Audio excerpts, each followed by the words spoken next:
Okay, so who thinks I ought to make the test easier? I don't really care. I was just wondering what you think. I'm not making it easier.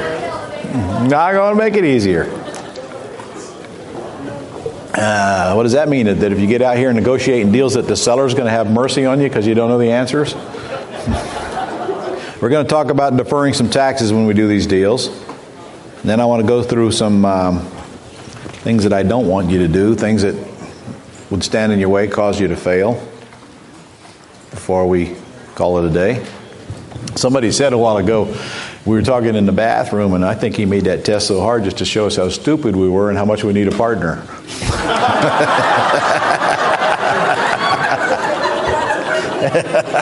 I didn't have that in mind, but it isn't actually a bad idea. All right. Let's talk about your IRA and the use of it as it relates to doing what we do. Now, there's some good stuff and some bad stuff about using your IRA. And first of all, do any of you ever want to buy a property and title it to your IRA? Absolutely not. That's a dumb thing to do. You don't ever have any entity that has other assets in it on title to a property on public record. Ever. So if your IRA is going to own this property, there's several things you should know. Number one, the property's got to be in an entity, and the IRA owns that entity. However, please keep in mind that any property your IRA owns that comes with debt is going to trigger UBIT and cause you to pay income taxes on the gain, which is going to apply to almost every commercial property you buy, isn't it? I'll say it again. If your IRA owns a property and that property comes with debt, you trigger UBIT, unrelated business income tax, and that transaction will be taxed. The same as if you take a house subject to in your IRA. So who thinks it's a good idea for your IRA to own a property in a land trust? It's a bad idea. Now, it's not that bad of an idea. Let's say you sell a property that you bought in a land trust and your IRA owns the land trust and you make $1 million profit. And it came with a debt. And the debt got paid off when you sold. Well, you're going to pay taxes on that gain. But the remainder goes in your IRA tax-free for life. Now, you got to think about this. If I make $1 million and pay $350,000 taxes, and then $650,000 goes in my IRA, that $650,000 grows for the rest of my life, and I pay no tax on it, and no tax on that gain, and no tax on that gain, and no tax on that gain forever. So that ain't all that bad, is it? Considering doing it outside your IRA, where you pay tax on that gain, and then you make more money, and you pay tax on that gain, and you're taxed, and you're taxed, and you're taxed. So even if you're taxed, it's not the end of the world for sure. If you're going to get taxed, better to get taxed in your IRA than out of your IRA. As long as you know you're going to get taxed if your IRA buys a property with a debt.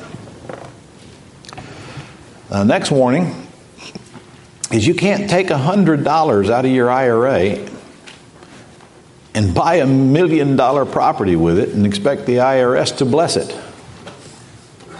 They are not going to do that. That's an obvious tax scam. So if you're going to buy a property in your IRA, there's several things you can do. Number one, you can not buy a property in your IRA. You can just have your IRA option the property. If your IRA options the property from an entity, there is no debt that comes with the deal, and all the profit goes into your IRA.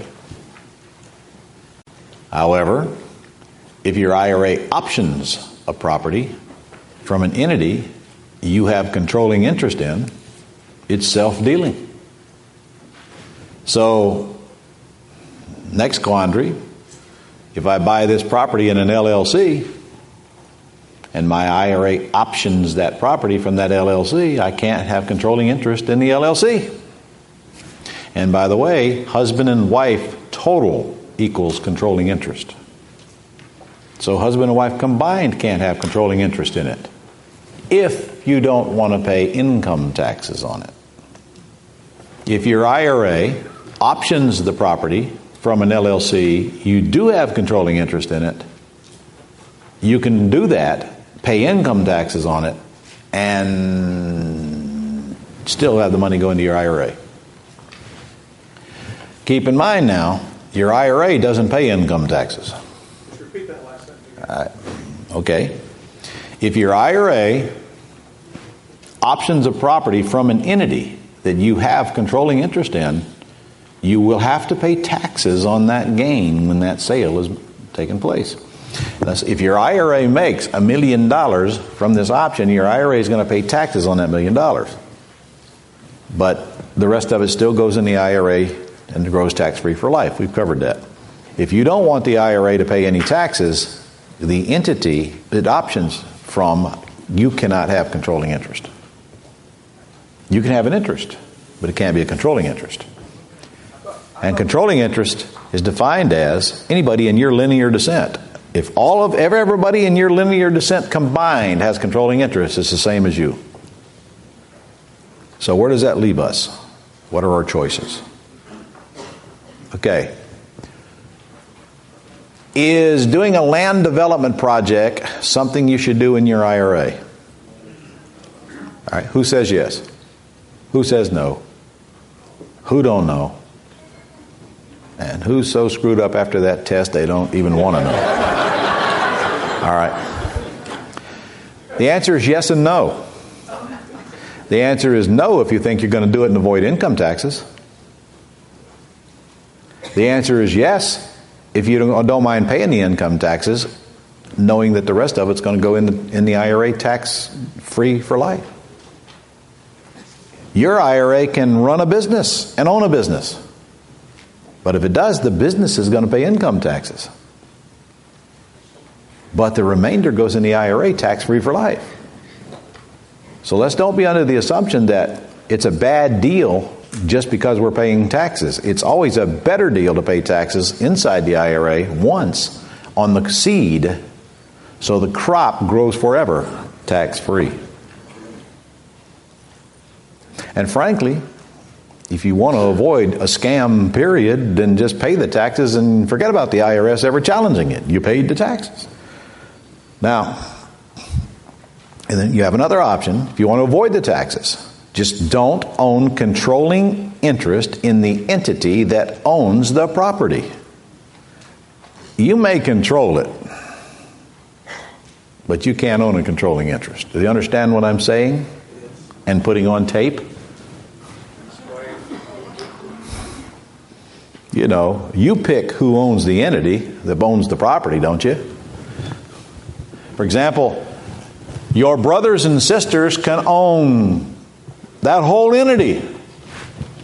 That is not you, and that is not your linear family. As long as you can tell your brothers and sisters what to do, you're still in control, aren't you? But not legally. Not technically. If you know the rules clearly, then it's easy to figure out a way to do it without breaking the rules. But if you don't know the rules, then you better darn sure get some help. Now, let's suppose I know I'm going to buy a property and I'm going to take title in an LLC. If the LLC buys the property and then you try to sell stock in the LLC to the IRA and put up $100, that dog ain't going to hunt. But what if your IRA puts up $100 and buys stock in a worthless, dead LLC that don't have any assets in it? And then 2 months later, that LLC buys a property. Well, that dog will hunt, but there's a big problem with that too. Where's the money going to come from so the LLC can buy the property? If it's your money or you get a loan, that's self-dealing. You can't get a loan on a property that your IRA owns. And you can't use your money to buy a property your IRA owns. You guys keeping up? Okay. So then, how do we get the money in our IRA tax-free? The answer is, well, actually there's several things. This LLC, well, first of all, you can have money in this LLC, and not a lot of it. You know, you can't open an LLC with $100,000 in it and have the IRA buy, you know, a big share of that for $100. That dog ain't gonna hunt either. But let's say you open an LLC and your IRA puts up half of a $5,000 deposit in the LLC, and your spouse's IRA puts up the other half. And combined, you only own 49% of the total LLC. Combined. So you don't own controlling interest. And now later that LLC goes out and buys a property that does not require its capital because it doesn't have much. Maybe the LLC goes and takes over the debt subject to that doesn't require any money to go to the seller. Or maybe the LLC goes and buys a property, takes over debt, and gives the seller back a mortgage. You see, the LLC can originate debt, even if the IRA owns the stock. It's the IRA that can't originate debt. So my LLC can go take over debt, and it can give the seller back a mortgage, but I can't go borrow money and have this property belong to my IRA. I can't even borrow money if my IRA is related to this thing. My LLC could borrow money, but I mean that would be non-recourse debt. I can't borrow money. I can't personally guarantee that loan. I mean, you know, guys, just for the record, you can do anything you want. And there's a real good chance you'd never get caught. In fact, there's a slim chance you'll get caught. But if you're going to do it and you're going to bury the skeletons, you ought to know where they're buried, don't you think? The IRS is not auditing IRAs. But then there's the legal side and there's the not so legal side. It's really not that difficult to maneuver around the legal side. So the easiest thing for you to do is to buy a property in an entity and make sure you don't have controlling interest in the entity. Now, all of you can do that, can't you? The LLC or an S Corp or C Corp, I don't even care. We went over that. Get yourself 49%, yourself meaning all of your linear family. And then have the IRA option the property from that entity for $100. That's all it takes. And then when it sells, the profit goes in the IRA. That's the easiest, cleanest thing to do. Now, just for the record, we're living by the IRS code. We're doing the things that we're allowed to do. Can anything we do be challenged? You are? Yeah, well, okay. Knowing that, we do the best we can to live within the code, but hey, isn't our chances of ever being challenged and have anything we do overturned a whole lot better than go ahead and pay the taxes now and be done with it, huh? Oh, believe me, IRS has got plenty to worry about. They don't even know we're doing this stuff in our IRAs. I mean, they didn't create the Roth IRA for people like us that know how to leverage and buy assets without using the IRA's money. They created a Roth IRA for America to invest in the stock market tax-free by putting taxable income in now so they can take it out later not taxed. See, when they thought this up, they didn't know how to take $100 and leverage it into $1 million. That wasn't their plan. Now, so could they change that plan any time? Certainly. By the way, Dick Desies from Equity Trust telling me that he's got several IRAs with over $20 million in them. Now, just for the record, you can't live long enough to contribute $20 million to your IRA. So how do they get that money in those IRAs? By using their brain and leveraging their IRA as the mechanism to control the real estate so that all the profit goes in the IRA tax-free forever. The steps are real simple. If you go buy a property in an entity, all right, first of all, somewhere along the line you have to decide that the money's going to go in the IRA. It don't have to be immediately. You don't have to know the money's going to go in the IRA even the day you close. If you close in an entity that you don't own 100% control or controlling interest in, you can do this IRA crap later. But if you close in an entity and anybody has a LLC agreement that shows that you own 100% of that LLC, I would not then try to maneuver that money into that IRA. If you close in your own name, forget about it. It's a matter of public record you own this property. So you should know that you're going to put the money in the IRA before you actually take title to the property.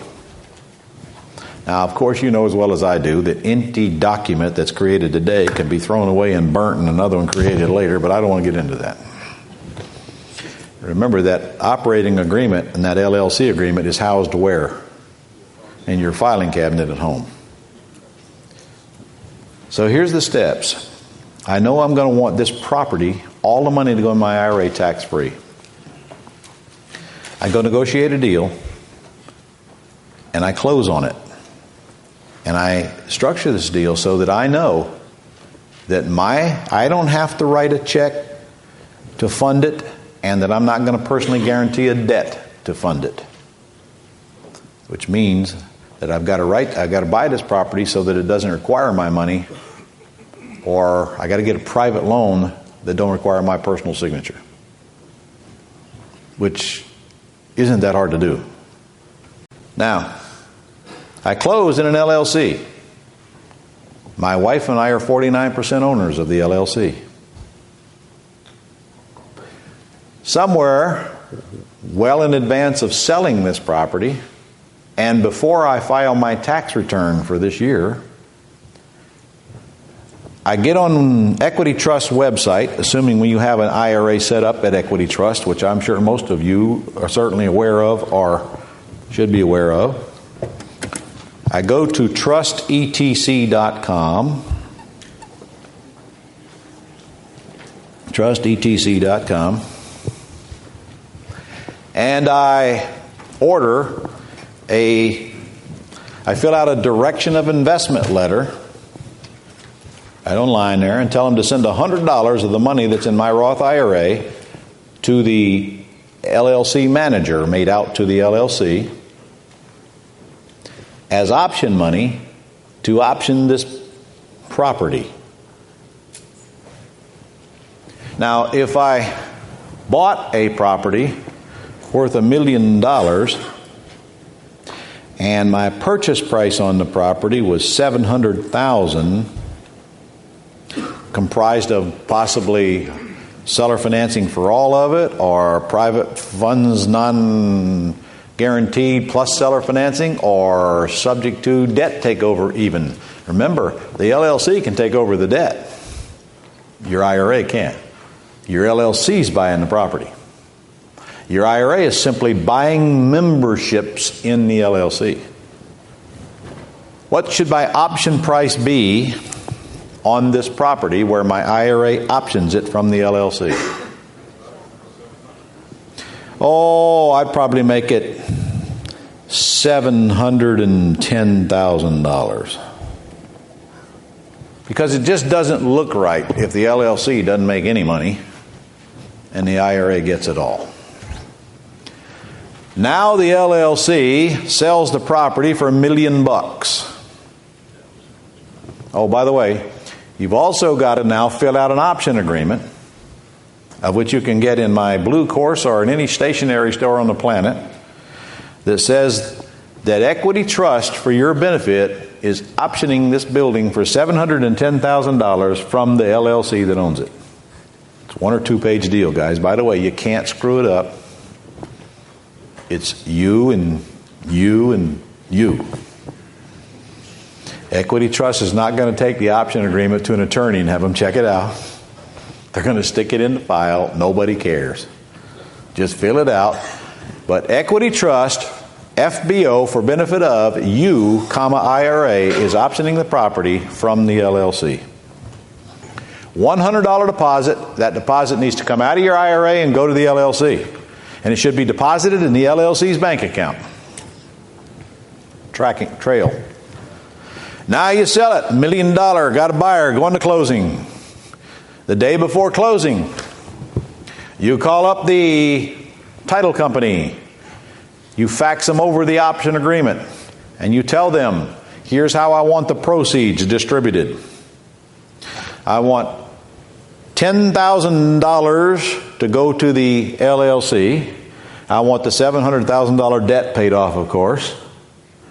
And then I want the $290,000 to be made out to Equity Trust, FBO, Ron LeGrand, IRA. Got it? Now, here comes $290,000 into your Roth IRA tax-free for life. Got it? Can you manage that process? It was really tough, wasn't it? The only thing was tough was structuring the deal to begin with so you don't get accused of self-dealing. The rest of it's just paperwork, logistic crap. There's no limit how much your IRA can make a year, ladies and gentlemen. And don't forget, contribution is $4,000, but there's no limit how much profit you can make. You know, you do one of these deals and you make $2, $3, $4, $5, $10 million profit. There's no law says it cannot 100% go into your IRA. LLC is going to pay whopping taxes on $10,000 because that's all the profit it made. Everybody got it? Can you do it? All right. Quick question. Yes, sir. $10,000 in your IRA does not necessarily need to be distributed to the 51% owner. It just stays in there, right? $10,000 goes into the LLC. I mean into the LLC, the $10,000 I don't know who profit. owns that. Don't care as long as it's not 100% you. Okay, if so it's it could just- 49% you, 49% goes, well, it goes in the LLC's bank account. Right. What the manager of that does is irrelevant to this deal. Yes, sir? I attended the IRA thing in Orlando. Yes. And it seemed like the focus there was putting them into a land trust and have the beneficiary of the land trust. That's because we were talking about single-family houses. Now we're talking about buildings big enough to be their own entity and have their own tax return and so forth. Could you do the same thing in a land trust? Yes, you could, as long as you're not any more than 49% beneficial interest. Yes, sir? So the Roth IRA then does not own actual stock in the LLC? Or yeah, membership? Roth IRA absolutely owns stock in the LLC. It does? Yes, but it Not doesn't the own any option. property. Owns the option and stock in the LLC? Oh, you're right. I'm sorry. If I optioned it from the LLC, it does not. You're correct. Right. Okay. Yeah. You're correct. It owns an option. A real little simple option. Okay? One more? I just wanted to add that I've done several of these successfully, and my closing attorney always requires that the Roth IRA do an assignment of option to purchase over to the end buyer for the fee that's going, for the amount that's going into the Roth. Fine. For it to be totally complete, because technically the IRA has the option and you He's have right. to assign it. He's right. You do whatever your closing agent tells you, as long as they make the check out to the Roth IRA. And incidentally, don't even think about letting them make it out to you now. If they make a check out to you or the LLC, take it back and tell them to make it out right. You don't want that money going in that LLC and then going to your IRA. That's a no-no. You don't want that money going in your bank account and going to the IRA. That's a contribution, excess, and none of it will count except for $4,000. So it must come directly from the closing agent into the IRA as profit from that option. Yes, sir? Ron, could I have an LLC composed of 4 partners at 25% each, and then have a pool of IRAs by optioning a property from that LLC and distributing that money into those 4 partners' IRA accounts? If 4 partners own an option on the property, 4 partners get the profits distributed into their IRAs if their IRAs own the options, just the same as one would. It don't matter how many partners are in it. It matters that the profits are distributed equal to the investment. That means each partner has to have $100 in it to make it an equal 25% distribution. One of the partners in all of these deals that I fail to mention should be your spouse. Your spouse's IRA should option 50% of the deal, and your IRA should option 50%. So that when the money comes in, it splits equally and goes into each IRA. So you never have to hear, how come your deal was bigger than my deal? It's a great idea. Desich taught me that after it was too late. I learned a lot from Dick on his IRA stuff. I've literally become an expert on it, and I didn't mean to. I mean, I'd almost rather be a dentist than be an expert on IRAs. Almost. But somehow all the years I've been teaching it so long, and I've learned all this stuff that it's just kept adding and adding and adding. And now I just did this recently, this course. By the way, I do have a course. Hey, that's right. I got something else to sell here today. Okay, get out your credit cards and hand them to someone who'll be coming down the aisle to pick them up. Here's what I got, and I swear I don't know why they're not here. They're supposed to have been here. How many of you have already picked up my IRA course? Only been out about 3 weeks. Okay. Here's what it consists of. I did an all-day seminar with Dick Desich in Orlando, and no, I talked the most, he talked the least.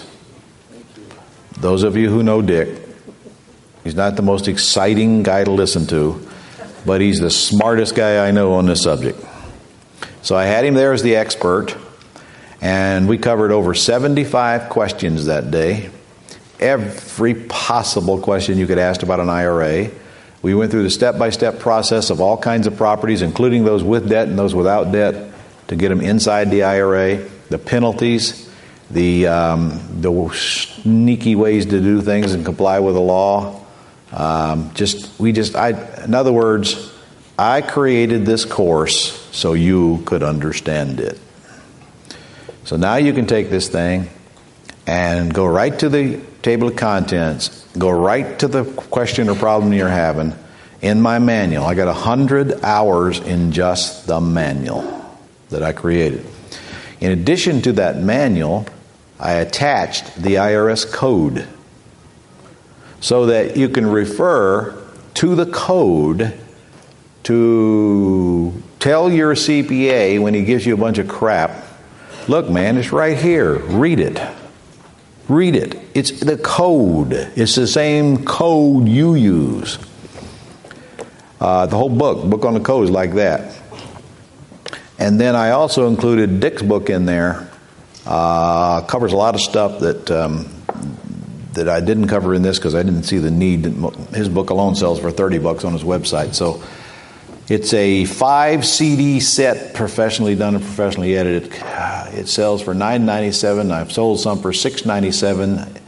You guys can buy it for $6.97 here, and you can also use those certificates for those of you who want them up here if you haven't used them yet. Toward that. Order them and we'll ship them to you before you leave. Everybody in this room would be foolish not to have this inexpensive course that's probably got everything you ever want to know. By the way, it's got the forms and everything in it. Everything you ever want to know about IRAs. Frankly, I don't know how or why you'd want to know more than it's in this course, because it's really directed to you guys, real estate entrepreneurs, residential and commercial. Yes, sir? Ron, those of us who attended that day in Orlando, Yeah. then you've already supplied us with that stuff. Uh-huh. Is there anything missing that you now added? Nope. So what we already have. If you ordered the CDs that day, you got yes, those. I did. Nope. Yes, I did. The 3 books. Well, I don't know. Let's see. You got the manual. You got the IRS. But yeah, you didn't get Dick Desich's book. That's what I thought we didn't get. That's the only get. thing missing. Yeah, you're okay. That's the only thing missing. You're okay. 1031 exchanges briefly. Here's another way that you can sell properties without paying. And by the way, guys, this applies to properties you currently own as well as ones you currently buy. So if you miss the IRA window, if you are so screwed up on that you can't figure out how to do it, you won't get help, you can always 1031 exchange your properties and not pay taxes on them. And you can literally do that till you die. In fact, the hotel we bought in San Francisco is a 1031 exchange. When they close on that, they got 45 days to name their next purchase. This is a big REIT. They'll find something. The Amoco building, I read the contract last night. It's a 1031 exchange. And this REIT doesn't want to pay taxes on their sale. Imagine that. And frankly, I can't imagine why anybody who hasn't bought their property in an IRA would sell a big old property and not do a 1031 exchange on it. Because here's how simple that is. And incidentally, I brought you a publication. Has this been handed out? You know what? I can't imagine what you'd want to know about 1031 exchanges that aren't in here. This is layman's language. You read it when you get a chance. It's a beautiful publication. And let's see. 1031 Corporation Exchange Professionals. Not only is a beautiful publication I stole, but there's some folks that can make it happen for you right there. Nationwide. They don't even know I'm giving you this. I didn't think I'd need their permission to hand out a sales pitch for them. But this is a great, I read this thing. You know, I was impressed with all the questions they answered from a real estate investor's point of view, and they covered the stuff that needed to be covered. And it's not that big and thick, you know, so treasure that. And here's the rules. It's really simple. There's not that much you need to know. Number one, you got to identify it as an exchange property on the purchase and sale agreement. That's it. If you do that, that doesn't force you to exchange it. It just paves the way in case you do find a property in time to meet the exchange rules. So what does that cost? Nothing. Absolutely nothing. Just make sure your attorney puts an exchange paragraph in your contract when you get ready to sell. Okay? Now you go to closing. You don't get the money. Goes into an escrow account. And incidentally, you got to have somebody working with you on this now. You need an exchange agent to help you make it work. Somebody to escrow the money. Now you go to closing. Let's say you make $1 million. Now the downside is you don't get the $1 million. At least not right away. Okay? It goes into an escrow account. Now you got 45 days to name the property you're going to buy. To name it. You got 45 days to find a property. Now, could you be looking for that property long before you even go to closing? And should you, if you know you're going to close? Of course. In fact, how many of you have you been out here and you've heard people say, "Hey, we got an exchange situation here. A guy's got $1.2 million. You've got to buy a property." Well, it's common. You see, you kind of got them. They got to find something. Here's their situation. They got to find something to buy, or they got to give up 35% of that money to the government. It's ugly. And if I'm going to do an exchange, I'm going to be looking way in advance of the sale so that I'm not pushed into that 45 days to identify something that I'd really rather not buy. Now, the theory is that you got to buy something bigger than you sold. That's not a requirement, but if you don't, you might have to pay some taxes, but not all. I mean, better pay some than all. And of course, you got to close on that property you named within 180 days. You want to say something, Barney? Yeah. Is that when it my comes to this thing about looking for your property in advance, what a lot of people don't realize, if you have a property that you already have an option on, you can go ahead and use that as your exchange property. So if you happen to have 20 or 30 houses under lease option, you could just go ahead and buy those houses to fulfill your exchange requirement. You can also do a reverse exchange. Yeah. You can describe a reverse exchange, Barney. Barney's a CCIM. The idea of the reverse exchange is that you find the property that you want to buy first and identify that and put that into escrow. Then you go out and find your purchaser of your property. And you're just doing the same thing but backwards. Yeah. You can exchange any kind of real estate for any kind of real estate. The whole concept of tax-deferred exchange is if you've held a property for investment purposes, it can be exchanged for another property to be held for investment purposes, as long as you don't get any unlike-kind property. Good point. Unlike-kind property would be boot, like cash or personal property, etc. You also can't exchange a subdivision for a apartment complex. Because it's got to be investment property, and subdivision is looked at as dealer property. But the interesting thing is that you're taxed to the extent of gain or boot. So if you had $100,000 of taxable activity within the exchange of realized but not recognized tax in the exchange, and you got a car with $25,000, you're taxed on the $25,000. You're not taxed on the whole 100. So you're taxed to the extent of gain or boot, whichever is less. Yeah, I bet you guys didn't know this either. You can exchange personal property for personal property as long as it's business property. Right, because it's You can considered exchange inventory. airplanes for airplanes. Yeah, if you can make it inventory, that's what you do. In fact, I almost exchanged an airplane for an airplane. Didn't like the airplane I was exchanging to. As long as the airplane's business, of course. And who would own an airplane that isn't business? Not me. Yes, sir.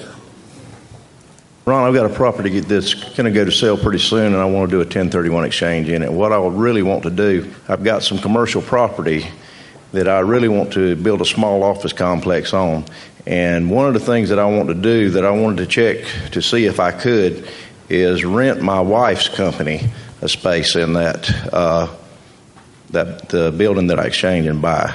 I want to have it built and have someone build it, knowing that I'm going to purchase it. And I just want to know, would there be any? I don't know. Barney would be better equipped to answer that. Really, all you're worried about is your wife being part of a property you have in this exchange. Right. Is that going to be too close? Is that going to be too close to this? And it will be to her corporation. She won't have any ownership.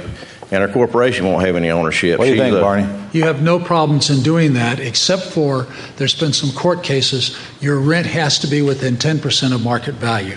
You can gift her up to 10% of market value by favorable rent. Well, that's the only, and you can charge her however much more you can get her to pay. But that's the only court cases dealing with relatives that you can't use it to disguise a gift. Thank you, sir. Anybody else got any questions on the IRAs or the exchanges? Not a question, but a comment. I don't know whether you've used this 1031 Exchange Corporation, Ron, but I have. I've used them a few times. This company, you mean? This particular company. I have not. They're a very reliable company. I know because I did one with them last week.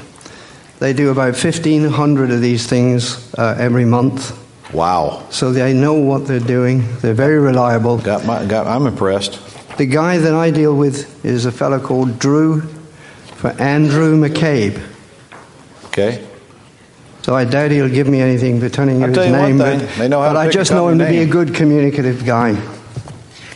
Okay. And they also do reverses, and they know how to do them. Yeah, well, thank them for this information and tell them I distributed it. Tell them not to sue me for copyright because there ain't no copyright on here.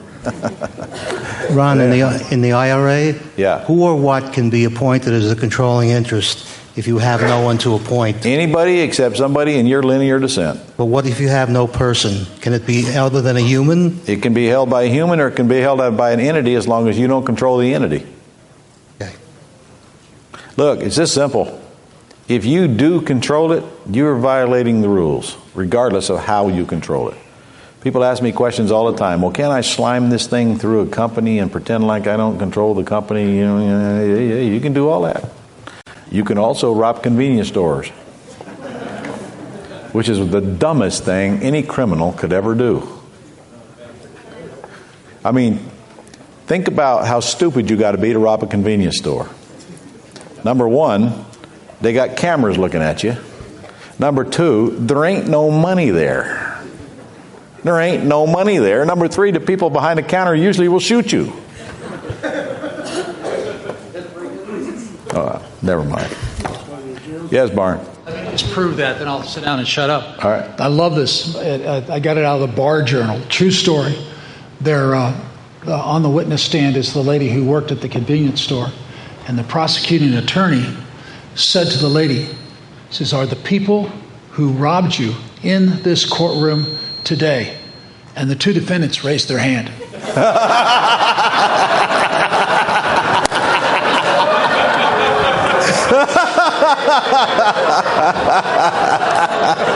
I believe it, Barney. I believe it. Oh, criminy.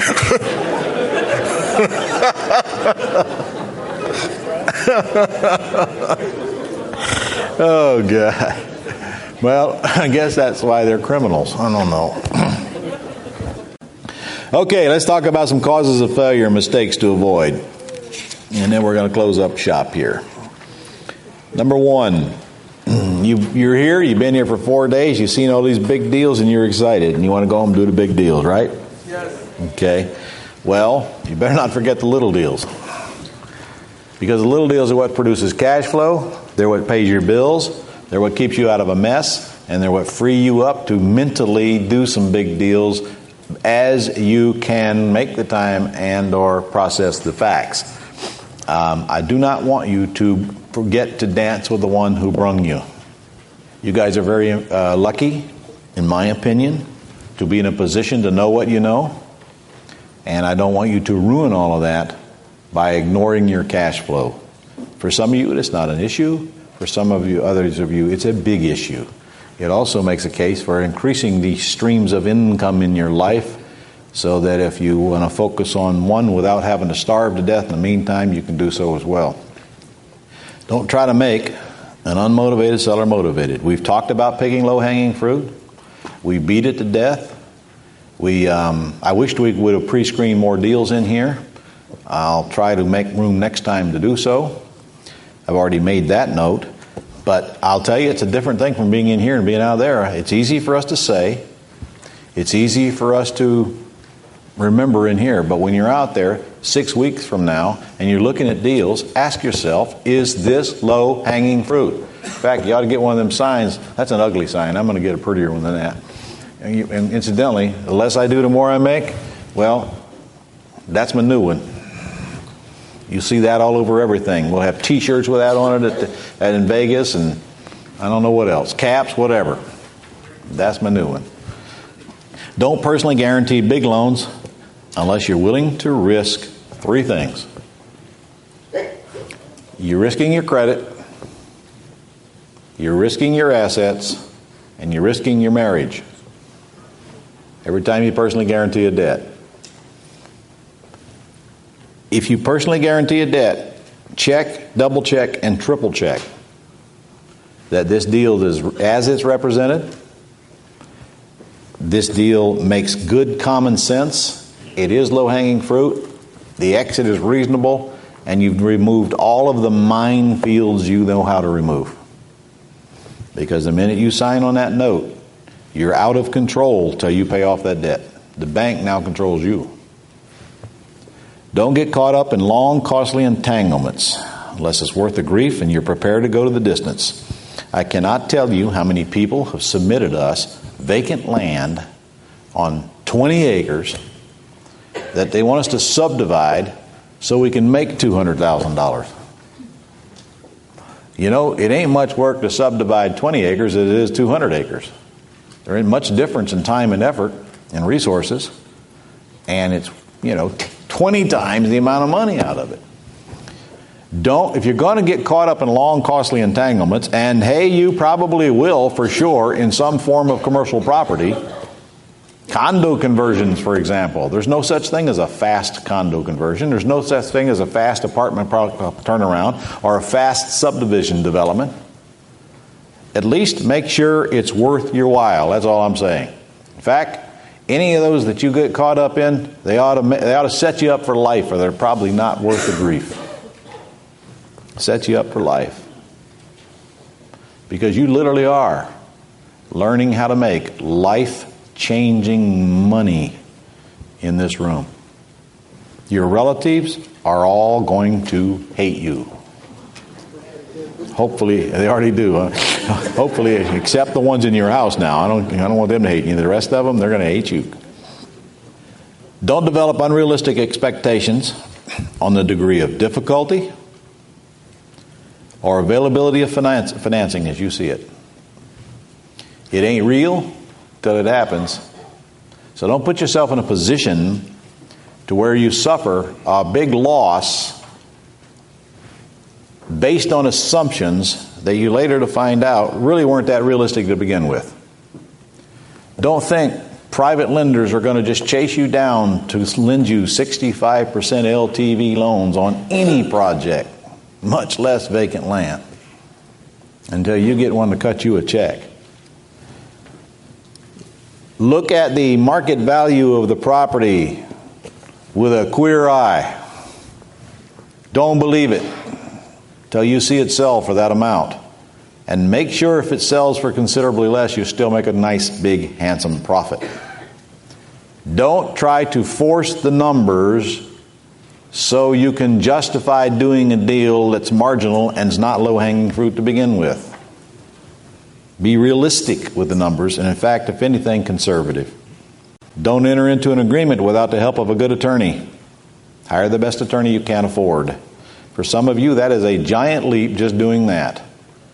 It's a giant leap committing yourself to pay somebody $250 an hour to watch over you and actually team up with them instead of seeing them occasionally when you're in the middle of a lawsuit or something.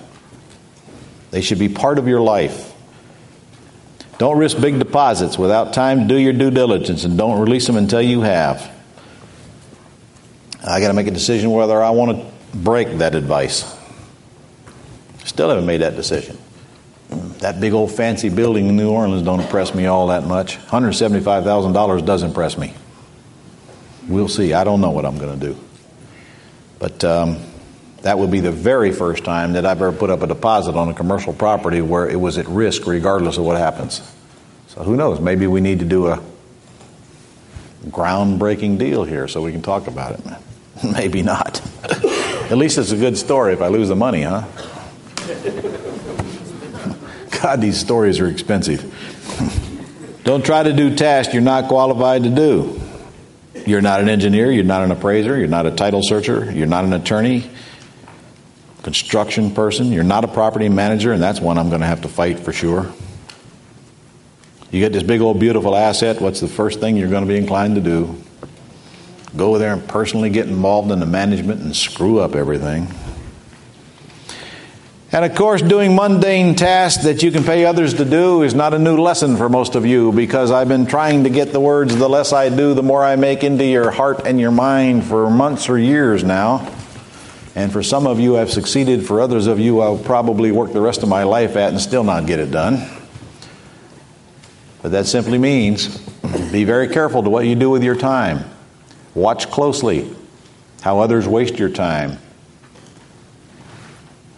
Be demanding how you render your time, and don't let anybody assume that it's their time, not your time, to waste. Be careful how you handle the cell phone. Be careful how many hours you spend on the internet when you can get somebody to do that for $5 an hour. Be careful about how much time you spend looking at worthless projects you should have been screened out to begin with, and not waste the time traveling around looking at stuff. I've already had students get on an airplane and go look at properties before they even have a chance of succeeding. We don't do that crap. And I'm sure not going to go do it, and I don't expect anybody else to do it. We get all the facts, we get an offer accepted, or at least very, very close to where we know we're going to, before we ever bother spending a lot of time wasting money looking at properties that we're not even having a serious discussion about buying. Don't fall for the sales pitches from brokers and sellers who make a strong case why you should pay retail price for their property. It's in a hot area. It's going to go up quickly. When you buy a property because you think it's going to go up in value quickly, it's like being in Vegas standing at the crap table betting on the pass line. Summertime you win, summertime you lose. Either way, you probably will make more money on the crap table than buying and paying retail price for properties, betting on the come. Because I'll tell you what, you buy properties betting on the come, that means you're going to be buying stocks like I used to buy them. And whenever, anytime you wanted a good stock investment, you just bought anything except what I bought. You want a stock to go down, it's a sure thing if I bought it. And guess what's going to happen when you go buying properties at retail price betting on inflation? The interest rates are going to start climbing immediately, and the inflation is going to stop. And you're going to get a lesson that many people got in 1986 when they were buying properties at retail price betting on inflation. Then the IRS come along and say, we're going to change the tax rules. You know all that tax write-offs you were getting? Sorry, we decided we're going to take those away. And guess what happened to the property values then? Crashed. Boy, it was a great time for us, though. We were having a ball. RTC, Resolution Trust Corporation Company, takes over failing savings and loans. Man, there were properties all over the place. We would go to hotels and there'd be 50 of them auctioned off in one night, and one picture right after another, and auctioneer going crazy, and we're buying them right and left. And it was a blast. I mean, I enjoyed it. But you see, I wasn't one of those idiots that bought property at retail price, and mine wasn't up on the board after the bank foreclosed on it. Don't spend your time with worthless suspects. Pick the low-hanging fruit. And don't buy a deal where everything must work out perfectly for you to profit. Make good money with bad numbers. I tell you what, I live by that one. I really do. I look at that deal, and if I can't see how I can win, if the deal craps out on me, I don't want the deal. I don't want the deal. See, that's what worries me about that Emeco building. The building is pretty. It's 85% occupied. Question is, what is it worth as an office building? And since I don't have a clue, I don't know. I'm going to go find out real quick, though. Because Rock's numbers are way up here, but what are they hinged on? They're hinged on converting half of it to condos, aren't they? Well, what happens if you don't convert half of them to condos? Then what do you got? Retail price for an office building? I don't know. I'll know before I cut loose of $175,000, I'll tell you that. That's what bothers me about that project. That and the fact that it's non-refundable deposit. First time I've ever seen a contract have a request for a non-refundable deposit, period, no matter what happens. No, it's already been signed. See, that's a problem. It got signed before. I never seen this contract before it got signed by Rock. You strike it out now, and they'll tell you to shove it, for sure. This is a REIT. You don't play those games, you know. You take it or you leave it. Well, I'll make a decision. Don't worry. Nobody's going to die, except Rock. Don't forget your partner in Washington, because he won't forget you. He loves you dearly. And he's going to get his money every time you make a profit. And way too many people blindly go into real estate deals and sell it and get a great big old check, never giving any thought to April the 15th. Then they go spend the money. And then they get this great big old tax bill. Then they got the IRS crawling down their back. And that takes the focus away from making more money, limits them, puts them in a stagnant position, penalties accruing at a high rate, taking away the ability to function. Pay your taxes. It's your legal responsibility to yourself and your family to reduce them as far as you can. But guess what, folks? In my world, you're paying taxes. And a bunch of them. In fact, they're going to make you throw up. You're going to get putrefied over the big old checks you're going to write to the IRS. You better get used to it. You're going to be writing bigger checks to the IRS than most people make all year on the best job in America. I hope you do. I hope you have to write such huge checks you need to take a Tylenol to get over it. Because there's still a bunch left over. I hope you help me support this country, because I can't possibly support it by myself, and I need all the help I can get.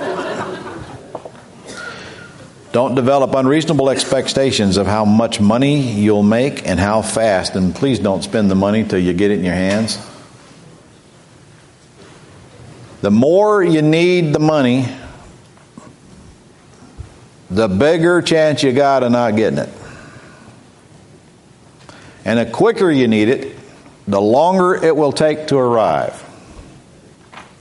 And if you need money like you need oxygen, you're dead. You should run your business where getting that next check is not a critical blow if it doesn't happen. That way, when it comes, it's party time, and it's a good day, and you feel really good. And I'll tell you something else. I mean, this is just the nature of the beast. When you back yourself into a position to where you just got to have the money or you got to have the closing, it sours everything else around it. You start making bad decisions. You start putting pressure on people and making them wonder what's up here. You start acting like a desperate person, creating doubt with everybody you're dealing with.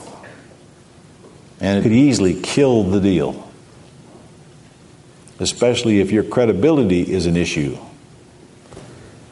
Don't put yourself in a position to where you have to have the check or it's a life-threatening situation.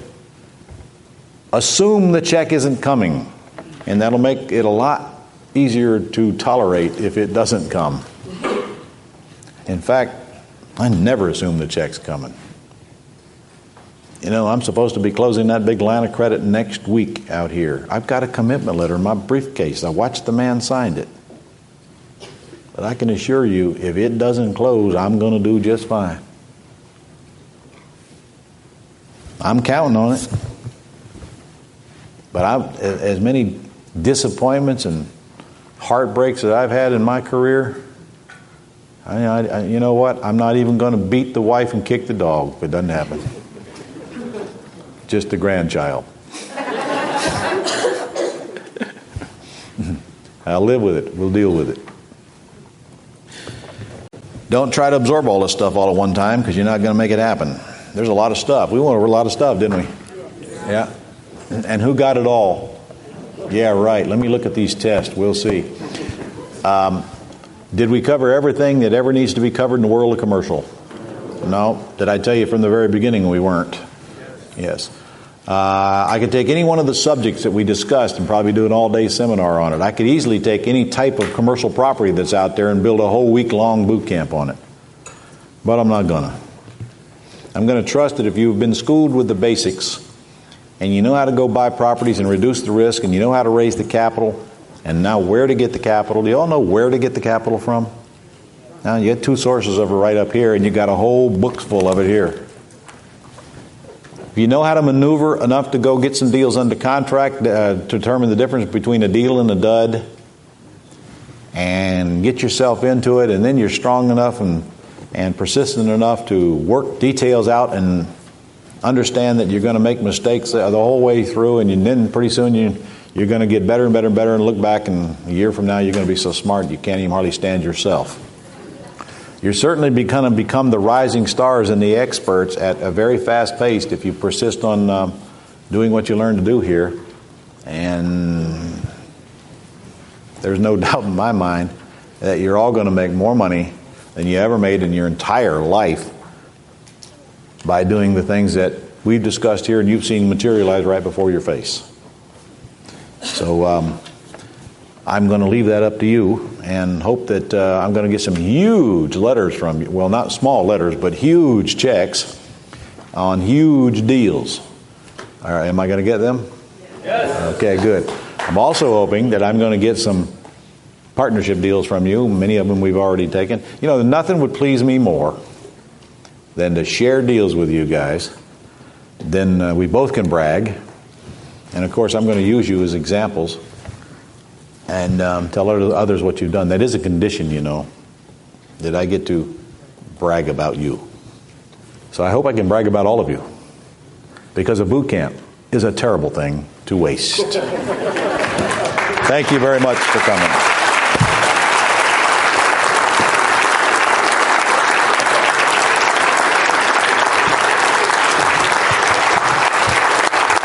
Thank you.